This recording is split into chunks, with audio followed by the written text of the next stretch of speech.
All right, everybody, thank you for holding on the line. As you just heard, welcome to the KULR Technology Group first quarter 2022 earnings call. Now, on the call with me today are KULR CEO Michael Moe, as well as President and COO of KULR, and that's Keith Cochran.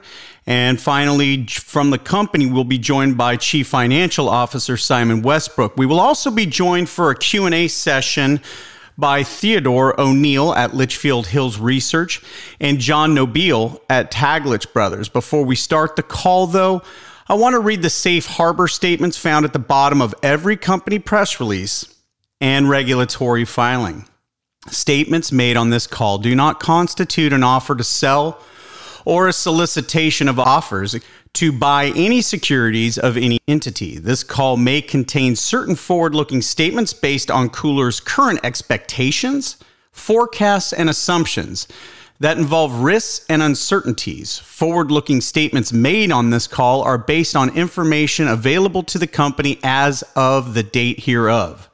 KULR's actual results may differ materially from those stated or implied in such forward-looking statements due to risks and uncertainties associated with their business, which include risk factors disclosed in the company's Form 10-K filed with the Securities Exchange Commission on March 28, 2022. Forward-looking statements include statements regarding the company's expectations, beliefs, intentions, or strategies regarding the future and can be identified by forward-looking words such as anticipate, believe, could, estimate, expect, intend, may, should, and would, or similar words. All forecasts are provided by management in this call are based on information available at this time, and management expects that internal projections and expectations may change over time. In addition, the forecasts are entirely on management's best estimate of their future financial performance, given their current contracts, current backlog of opportunities, and conversations with new and existing customers about their products and services. The company assumes no obligation to update the information included in this call, whether as a result of new information, future events, or otherwise. With that, I will now turn the call over to Michael Moe. Michael, the call is yours. Thank you, Stuart, and thank you everybody for joining us today. This is Michael Moe. As I'm sure you all saw, we intentionally issued our earnings press release a bit earlier today, in sync with the 8-K filing of our financing event that you can find on the SEC website. First quarter was an exciting start of 2022 for KULR on the product and business development fronts. We shipped our sample products of our carbon fiber solution to a metaverse OEM customer as a core component in the sensing of electrical nerve signals to control navigation through the virtual environments. This partnership marks KULR's entry into the metaverse market, where we believe our solution has additional opportunity to support this growing industry. We secured a battery safety contract with NASA to screen lithium-ion battery cells for future battery pack designed for the Artemis program, which is NASA's mission to go to the moon by 2024 with a woman and a person of color. KULR can process up to 10,000 lithium-ion battery cells per week based on instruction from NASA and also the Department of Defense. KULR was awarded 3 additional contracts with DoD prime contractors to implement the carbon fiber cathode solution for high-power magnetic and other covert pulse weaponry initiatives. We appointed Dr. William Walker, formerly NASA Johnson Space Center's senior leader in thermal analysis, as our director of engineering. Dr. Walker will be an important part of our engineering team to build our suite of battery thermal management and safety products, as well as next-generation high-performance computing thermal management initiatives. We released a KULR Tech SafeCase product for maritime lithium-ion battery storage that meets the upcoming United States Coast Guard's new battery safety requirements for the passenger vessel industry and provides additional battery safety options for the cargo, fishing, and cruise verticals. We continued our R&D program to use carbon fiber substrate materials inside a battery to make them charge faster and make them contain more energy. The configuration is to work with both existing liquid electrolyte and solid-state electrolyte. Our battery cell development has produced our own LLZO solid-state battery electrolyte. It is in prototype stage right now, which we think can be a commercial product for sale in second half of 2022. On the supply chain and logistics side, it was a challenging quarter as we encountered supply chain disruption due to the COVID lockdown in China, like many other companies. We had over $325,000 worth of inventory that we built that could have been recognized as revenue in the first quarter, but ended up not being shipped due to the COVID lockdown. We're pleased to report that these products have been shipped to the customer when the lockdown eased a bit. Much of the COVID-related challenges have meant delays in product shipment, not cancellations. So as the restrictions ease in the coming months, we expect to make up for lost time and revenue as we move through our sizable inventory. We're now taking active steps to reduce our supply chain and logistical risks going forward. We announced today that we have secured $55 million in additional capital to drive two key initiatives. First is that we're working on securing battery cell supplies of over 500 megawatt hours in energy capacity from Tier 1 battery manufacturers. We're securing the inventory in anticipation of fast-growing demand from our key end markets in energy storage and e-mobility. 500 megawatt hours is enough to power approximately 40,000 homes using currently available domestic energy storage options. By integrating our thermal management and battery safety technologies together with the battery cell supplies, KULR will provide total system solutions to specific high-value energy storage and e-mobility applications, with a total top-line revenue potential of between $250 to $350 million. The second initiative is to control supply chain and manufacturing costs and reduce disruptions risk by bringing much of our supply chain and production capabilities to North America. Given the current global macroeconomic condition and geopolitical risks, we believe it's essential that we can shore up our supply chain and take further control of our operations locally. Now we have access to capital to do so. This opportunity will allow us to maintain our margins as the improvements in logistic flexibility and response times will more than offset potential increase in labor costs. By securing the resources and infrastructure we need, we can build confidently and be in a strong position to grow. Next, Keith Cochran, our President and COO, will present operational updates. Keith, please. Thanks, Michael. Here in Q1 22, KULR was able to produce our backlog per plan, and our operations team did an outstanding job. Unfortunately, as you mentioned, the COVID lockdown that occurred in Shanghai, China at the end of March left our production on the dock with no option to ship. Therefore, we did not achieve our revenue goals that the team had worked so hard to produce. We have since been able to negotiate with the Chinese officials for the release of the shipments, and that revenue will be realized in Q2 22.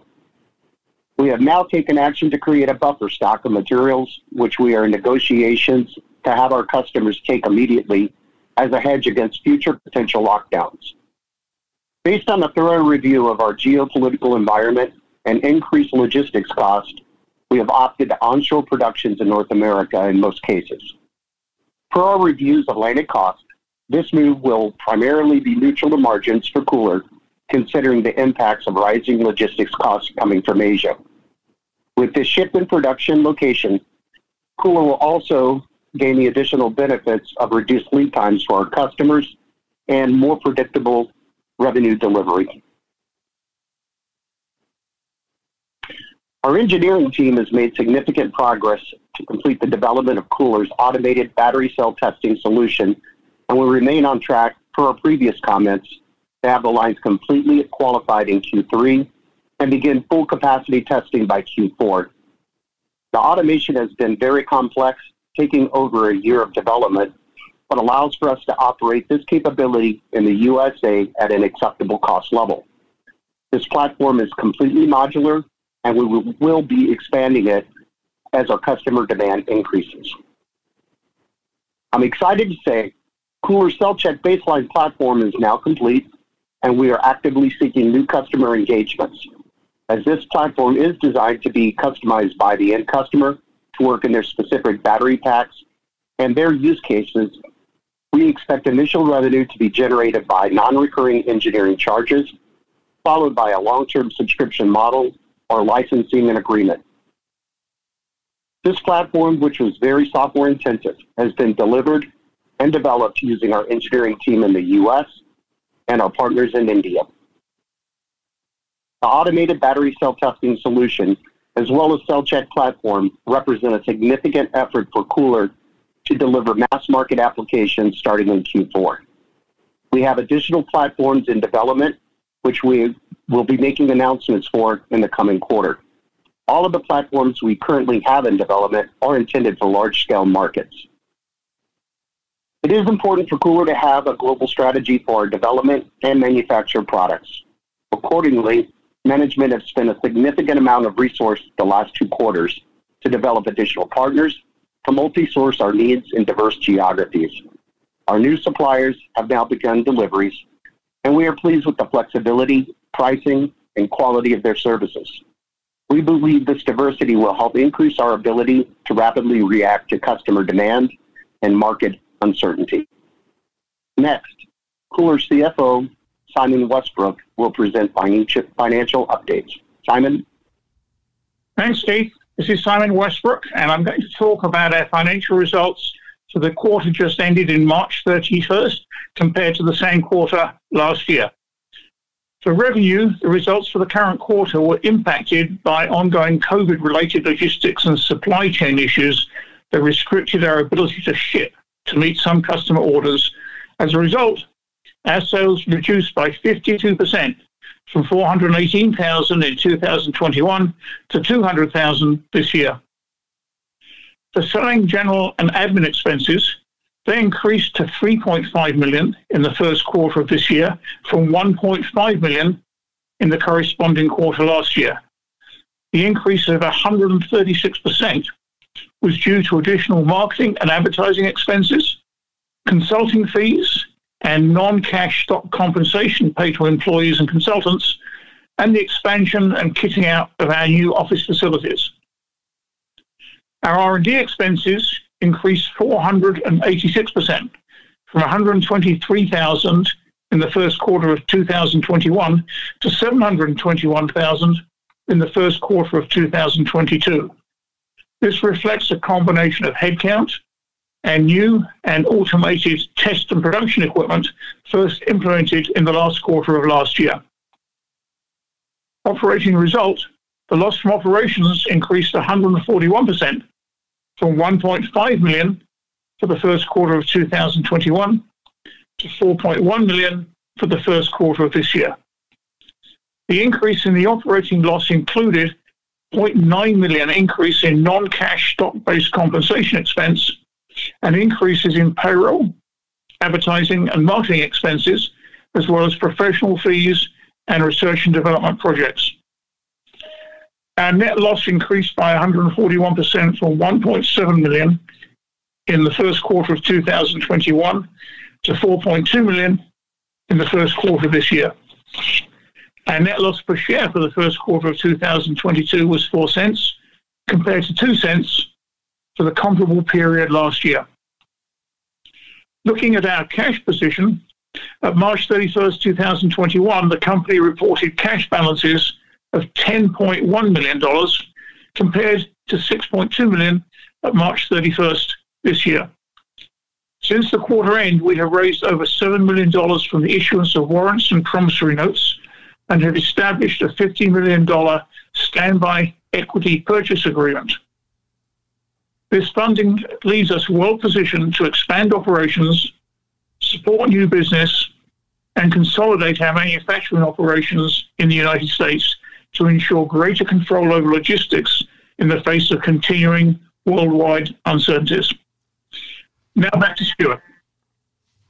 All right. Thank you for that, Simon. So now I'd like to welcome to the call Theodore O'Neill from Litchfield Hills Research. He's got our first set of questions for management. Theo, the call is yours. Go ahead. Thanks very much. I was wondering, so I have two questions. First is, can you give us a little more color on your lithium-ion cell testing for NASA? I'm pretty sure Tesla or its battery subcontractor test their own cells. It's my assumption that GM also has its own test protocol, or its supplier LG. And I'd like to know if there's an opportunity for standardization in cell test. Who would drive the standardization, and will there ever be do you think there'll ever be a third-party test market, or will it remain like it is now, the Wild Wild West? I'll go ahead and take that. This is Keith Cochran. Thanks for your question, Theodore. Appreciate that. Yeah, so as I previously stated, it took us a little over a year to develop significant automation to support the NASA work order 037, which is very intensive, very comprehensive, does complete battery lot characterizations. The test platform we developed for them is probably far and away way above what Tesla and GM are doing today. These batteries are designed to go into space and, can't fail missions. So, with that said, that's on track. It's looking great, and we're excited to put that into full production heading into Q4. You asked a little bit about standardization in cell tests. I think I wouldn't be surprised at all if we see California and New York probably lead a charge from a state level, considering there have been some battery fires that cause significant damage, and they tend to lead on a regulatory capacity, and then potentially maybe that rolls up into the federal. As far as standardization, the applications for battery cells are really diverse. I think what we've done at KULR is we've made our system pretty modular, so we can serve a broad range of different markets. For example, we could probably do, I don't know exactly, haven't seen Tesla's entire specification, but based on what I know of it, I'm pretty sure we would be able to support them. We'd certainly love to support their SpaceX program, which would have requirements, I guess, very similar to what NASA has. But I don't see an immediate regulatory body stepping up on this, but I think it will happen over time. Okay. Great. Theo, Theodore, I think you had another follow-up question for Keith as well? I do have a follow-up question. Yep. And you answered part of this on the prepared remarks. Of the finished good products that didn't ship out of China in the first quarter, I think you said they were in Shanghai when they were delayed. Was it just shipping, or was there some kind of manufacturing aspect that was delaying it? And where were these products going? Yeah, no manufacturing issue whatsoever. In fact, the finished goods were ready to ship approximately 2 weeks prior to the end of the quarter, and our customer was not ready to release that shipment until they had completed their UL 9540 certifications. Unfortunately, that took them into the last week, and by the time they released us, we are already experiencing the lockdown in Shanghai. So, no, production went great. No issues there whatsoever. And the product was shipping from Shanghai over to Wuxi. Wuxi was still open. Unfortunately, Shanghai wasn't. All right. Well, then our next set of questions is going to come from John Nobile at Taglich Brothers. John, the call is now yours. Go ahead. It looks like you have a question for Keith as well. Yes, several questions. I was hoping that you could provide an update on the Volta order for 2022 and the potential growth of shipments in the coming years. I know that Volta has publicly stated that it plans to bring between 750 to 1,000 battery storage units using KULR's technology. They plan to bring this to market in 2022, and they plan to increase that up to 50,000 units in 2023. Yeah, well, a couple of things on Volta. For one, they're a tremendous partner. We're, very lucky to have them as a customer. As I mentioned earlier, we've just completed as a team UL 9540 certification. That's a real big deal for energy storage type products. So we're super excited by that. With regards to their forecast, I would be comfortable to talk about, what they've publicly stated. And that's what I'd actually ask you to rely upon is their public statements, not something that would be coming from KULR. Okay, but as far as you see right now, there's nothing to say that this may not come to fruition. I think the original order was actually for 2022, so that looks like it's basically a good-to-go order at this point. What I can tell you is we are shipping product, and it's been completely certified by UL, and we're looking for a nice event in June that they'll be hosting with the governor of New York, I believe. So as of right now, we have every reason in the world to believe what they've publicly stated. Okay. And it looks like you're branching into new applications for your technology with the recent entry into biosensing for the metaverse. So how long has this been under development, and are there any other new applications that you might be looking at? I was hoping you may be able to disclose them on this call. Yeah, I'm going to go ahead and put that for Michael. Yeah, no, thanks, Keith. Hey, John, great to hear from you. So, for this application, it's because of the electrical sensitivity and the thermal conductivity characteristic of our carbon fiber substrate material, and that's was a really good fit for this application. We expect our material to be actually kind of a foundational platform for many other new applications. The electric pulse sensing one, it was actually first tested by Yale University researchers in the medical side over 10 years ago to pick up signals from the brain. And then we've done quite a bit of work on that. Now, just really happy to see new applications with the similar characteristics, and obviously much larger market opportunity in the metaverse space. In addition to that, that's something that we're really excited about is really using this material as a substrate inside a battery for higher energy density and faster charging capabilities. Especially now we're able to produce our own solid-state electrolyte. We've just opened up a lot more opportunities to innovate and produce safer batteries. So that's something we're super excited about. Okay, and this technology, is this a license? Are you licensing this technology? I mean, I just want to get an idea of the ownership of this electric pulse sensing technology.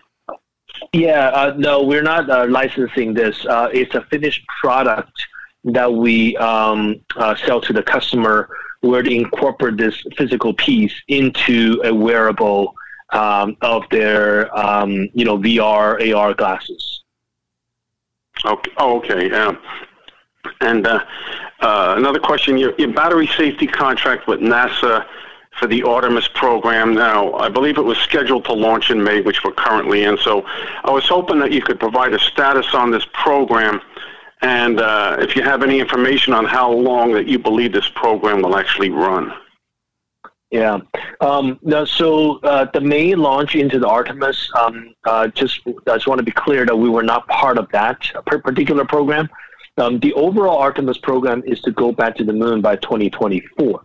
So we're just getting started, scratching the surface on the battery testing and the screening side right now. That's where the automation program that Keith talked about will kick in later this year.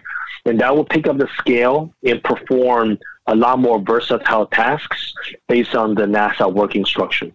So we're just getting started on that program.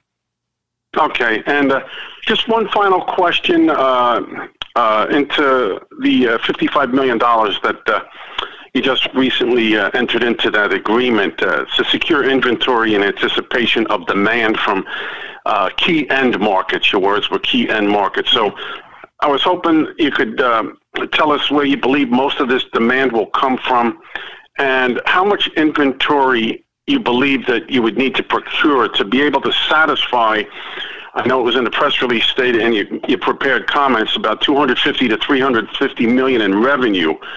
So I wanted to get an idea of how much you might need to tap into your financing to be able to get that type of inventory for this kind of market. Yeah, no, good question, John. So we expect most of the demand will come from energy storage and e-mobility products, where safety, reliability, and high performance is very important for their products. So in these markets, we will apply our entire technology portfolio to the product, starting from the screening of the cells to get the most reliable battery cells, and design them into a fully PPR battery pack, and test them to meet all the necessary regulatory requirements on safety, reliability, and so forth. And they go through certification, such as UL certification and so forth. And then we'll apply our cell check solution to manage the entire life cycle, the active management of the battery pack. So this kind of solution approach for about 500 megawatt hours of energy, which is it's roughly about 40 million cells, presents that entirety of this $300 million worth of revenue potential for us. In terms of your question about how much of the 55 million capital we would have to achieve that, I think that's still to be negotiated with the vendor at this moment, the supplier. And then we want to be as capital efficient as possible, but it's certainly nice to have that available, so to build the confidence in both our vendors, our customers, in ourselves, when we execute these strategy. Okay. Well, thank you for that. That's all I have. Thank you. Well, thank you, John, and thank you, Michael. I'd like to thank everyone, including our guest today, John Nobile from Taglich Brothers, Theodore O'Neill from Litchfield Hills Research, and of course the management team, Michael Moe, Keith Cochran, and Simon Westbrook. I know they extend their deepest gratitude for all those joining us on the call today and all of their shareholders. Be sure to visit the company's website, KULRtechnology.com. If you click on the Investors tab, you'll see presentations. You'll find all of these calls archived, as well as some of the other things like the 10th Annual Gateway Conference and Benzinga and all kinds of wonderful information on the company. So on behalf of management, this is Stuart Smith saying thanks so much for tuning in today.